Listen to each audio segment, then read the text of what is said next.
My introduction to the Persona series happened through the jazzy experience of playing Persona 5, which I imagine is the case for many people that are now playing Persona 3 Reload and watching for the first time the story of the Seas group and dealing with more than 200 floors of Tartarus. After Persona 5, it took me some time to play Persona 4 and I ended up playing Persona 3 only in 2023.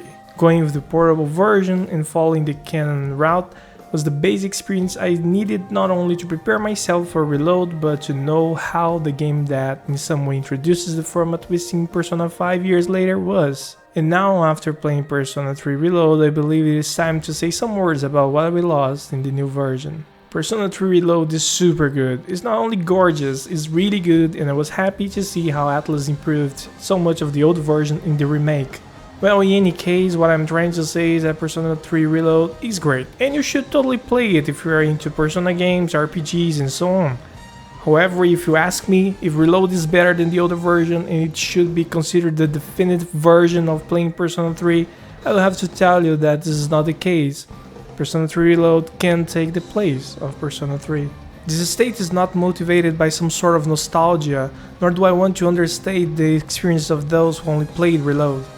There is even so the tendency of people trying to argue that modern, new and technologically advanced equals to better experience, and I don't think we should buy this type of reasoning, especially when we are talking about Persona 3 Reload.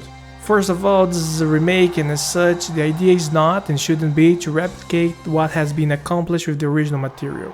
A remake is a second reading of the material, a new perspective. Some might take a more aggressive approach, like in Final Fantasy VII, and change things dramatically. In other cases, the narrative presents the same elements but is now seen through different lenses. This is what I think is the case with Persona 3 Reload.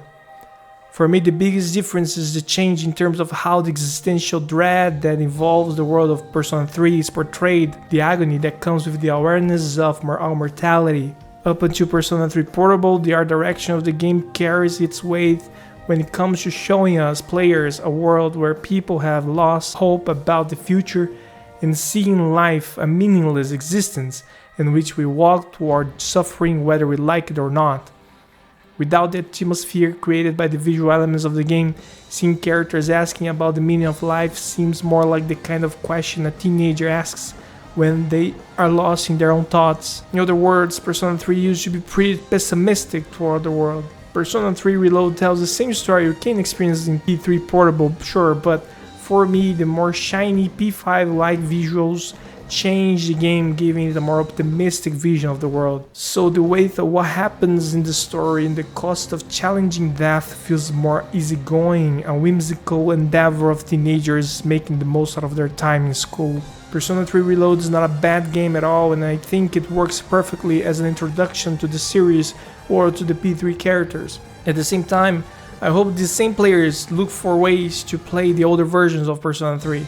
Not as a means to find which is better, but to have an amazing artistic experience of seeing things from a different perspective and see how Reload changed from the original material and which of these changes contributed to make it a completely different game.